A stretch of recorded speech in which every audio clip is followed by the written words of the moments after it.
Sénateur Gould, en mars, le gouvernement s'est engagé à débourser 1,5 milliard de dollars sur 3 ans pour établir la première stratégie nationale pour les maladies rares. C'est une très bonne nouvelle.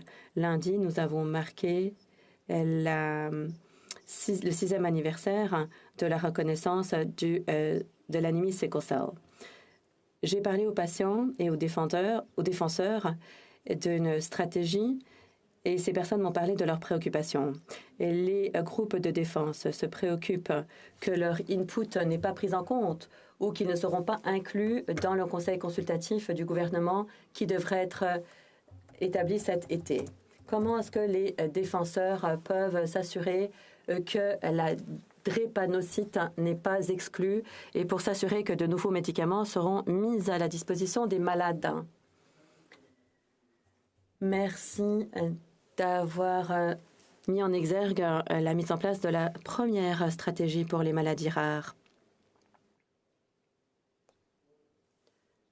Comme le savent les sénateurs, 1,5 milliard de dollars vont être débloqués sur 3 ans. 1,4 milliard seront peut-être donnés aux provinces et aux territoires. Des accords bilatéraux sont en passe d'être négociés. Pour ce qui est des détails, évidemment, y compris pour ce qui est de votre question, qui porte sur la drépanocyte plus précisément, il y aura une annonce qui sera faite au fil des négociations. Maintenant, pour ce qui est de votre question, à ma connaissance, la stratégie nationale reflète des consultations de large envergure. 650 personnes ont pu s'exprimer, des patients, des familles, des aidants naturels.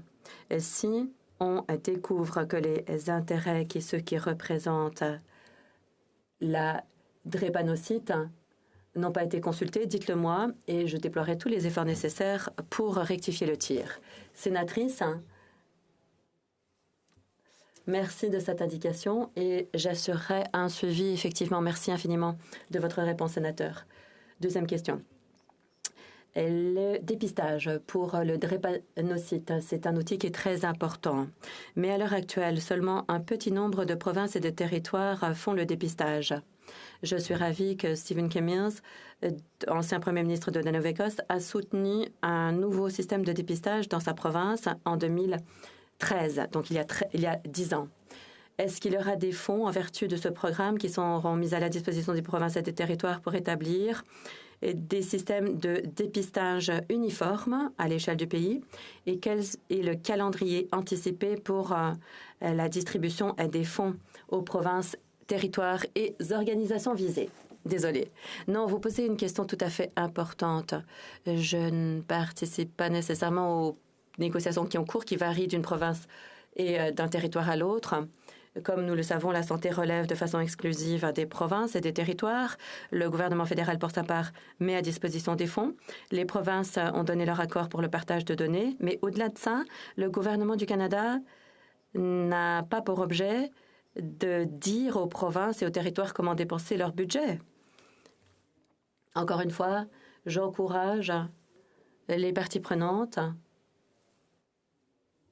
à travailler auprès de leurs gouvernements provinciaux et des associations pertinentes pour discuter de ces questions. Comme ça, les budgets qui sont disponibles pourront être dépensés de façon adéquate et de façon efficace. Merci.